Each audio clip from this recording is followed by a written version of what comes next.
એ રામ રામ.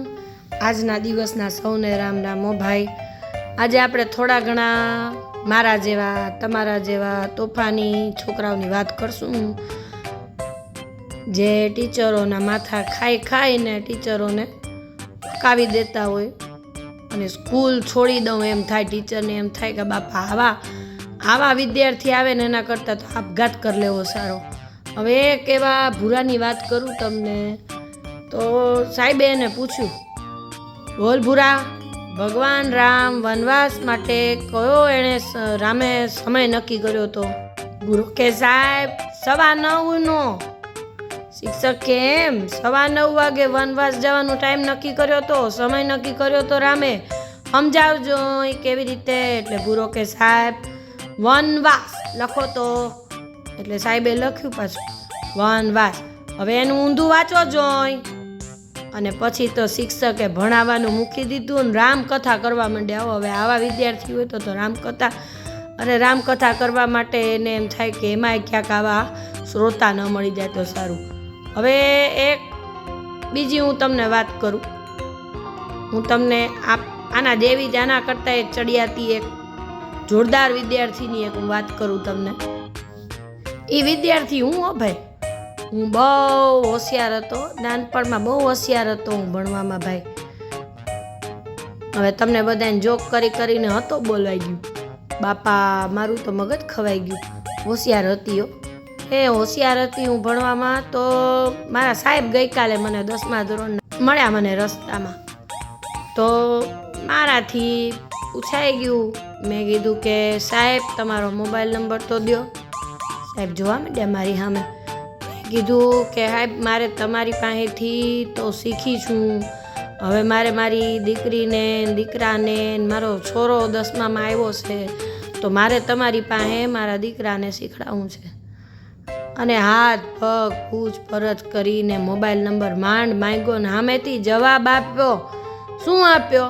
તો કે લખ 9,82,82,27,545. બાપા હું પગે પડી ગયો. મેં કીધું તમારો મોબાઈલ નંબર માગીને મારી ભૂલ થઈ ગઈ ભાઈ, તમે તો ગજબ કરી નાખી બાપા. આના કરતાં ના પાડી દેવી હતી કે પેલી તને મોબાઈલ નંબર નથી દેવો. ગઈકાલે ભૂરાને તમને વાત કરું ને તો એના સ્કૂલના ટીચરે એટલો માર્યો બાપા. ગામડાના છોકરાઓ તો નાનપણથી જ તમારે એને પાન બીડી સિગરેટ ને બધું પીતા હોય ને ખાતા હોય ને એ દારૂ ઢીકતા હશે. તો ત્યાં શિક્ષકે છે ને ભૂરાને પૂછ્યું કે ભૂરા, આપણી 2 આંગળીની વચ્ચે જગ્યા કેમ હોય? ભૂરો કે હાય બીડી પકડવા. હવે લ્યો, ગામડાના ભૂરાને કેવું શું? એ કોઈ ગામડાના હોય તો ખોટું ન લગાડતા હો ભાઈ. આ તો 2 ઘડી રમૂજ છે. બાકી તો એવું છે કે ગામડું હોય કે શહેર હોય, માણસ બધે કાળા માથાળા હોય. એ બાકી ભૂરાને તો બહુ માર્યો. પછી એના ટીચરે, એના સાહેબે, એના શિક્ષકે બાપા બહુ માર્યો. અને બાકી હજી હું તમને કહું કે ગામડાના છોકરા હોય કે શહેરના હોય, બધા સરખા હોય, 2 ઘડી રમૂજ થાય. માફ કરજો કોઈને ખોટું ન લગાડતા, કોઈ ગામડાવાળા સાંભળતા હો તો. મારા છોકરાને કોરોના કાળની આપણે વાત યાદ આવી કે મારા છોકરાની હું તમને મને એવી યાદ આવી ને એની સ્કૂલની. લોકડાઉન પૂરું થયું ને મારા ઘરવાળા છે ને એને સ્કૂલે મૂકવા જતા હતા. તો અહીંયા ગયા તો મેડમને કે હાય કે મેડમ તમે બધા કેમ મારી સામે આમ જોવો છો, મને ઓળખ્યા નહીં? એટલે કે લે હા ઓળખું જ નહીં કે ઓનલાઈન ક્લાસ વખતે તમે પાછો પોતા તો રોજ કરતા કે તમને તો ઓળખી જ જાઉં નહીં. કે મારી આબરૂ કાઢી નાખી હો મારા ધણીએ, મારા ઘરવાળાએ તો મારી આબરૂ કાઢી નાખી.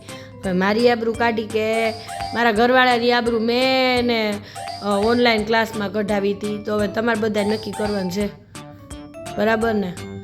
હવે આવું તો નવું લઈ આવ્યા કરશું, તમારા હાથ સુધી પીરસતા કરશું નવું, અને તમને હસાવ્યા કરશું, રોગ ભૂલાવ્યા કરશું, થોડો પ્રયત્ન કરશું જિંદગીની ભાગદોડની અંદર આપણે થોડા ગળવા થાય અને ટેન્શન થાય ગોન. મળીએ કાલે.